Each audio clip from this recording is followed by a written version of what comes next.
Assalamualaikum dan salam sejahtera. Nur Khairunisa Adawiyah binti Muhammad Khairi nama diberi.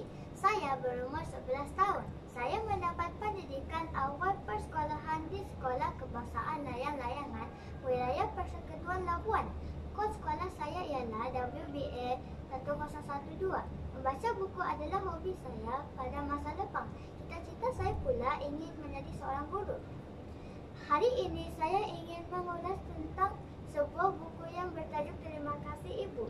Buku ini ditulis oleh Hamidin Muhammad Yudin dan diterbitkan oleh Dewan Bahasa dan Pustaka pada tahun 2018. Buku ini mengandungi 166 buku surat. Cerita ini mengalami tentang perasaan seorang anak yang merasa dilupakan dan dibiarkan. Namun akhirnya dia menyadari tujuan sebenar di sebalik keputusan ibunya yang tanpa kejam. Ia menggambarkan perjuangan seorang ibu yang cuba mendidik anak-anaknya di tengah kesulitan hidup, serta pergolakan perasaan anak yang tidak dapat memahami keputusan ibu yang penuh kasih sayang itu. Seorang kanak-kanak bernama Elvis berusia 11 tahun dan merasa dikhianati dan terpinggir oleh ibunya sendiri. Dia merasa ibunya sangat kejam kerana dia terpaksa dipisahkan daripada keluarga, sedangkan abang, kakak dan adik-adiknya tetap tinggal bersama ibunya. Hatinya sangat sedih kerana harus meninggalkan rumah, ibu dan adik, beg pakaian yang telah dikemas oleh ibunya telah menyimpan luka di hatinya.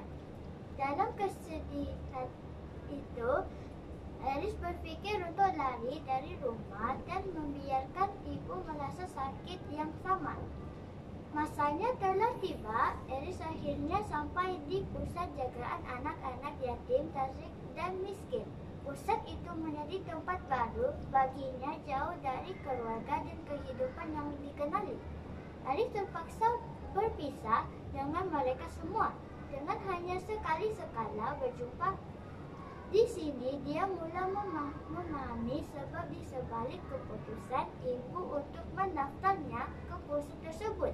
Ibu mahu Aris belajar mengaji dan menghafaz Al-Quran agar dia tidak mempunyai ilmu agama, supaya kelak dapat mengajar adik-adiknya yang masih kecil. Ibu tidak mahu Aris menjadi seperti abang dan kakaknya yang sudah tidak mendengar kata lepas bebas dan tidak membantu ibu yang sedang berusaha keras untuk menyerap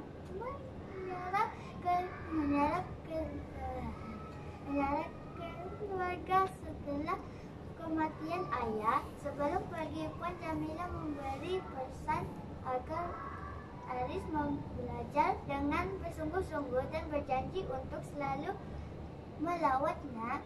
Tuan Haji Razak merupakan pemilik pusat pengajian itu turun memberi kata-kata semangat kepada Aris dan menjelaskan bahawa tempat tersebut dan akan mendidiknya menjadi insan yang lebih baik. Setelah beberapa bulan berada di pusat pengajian tersebut, Aris merasa sangat gembira kerana banyak ilmu baru yang telah dipelajarinya.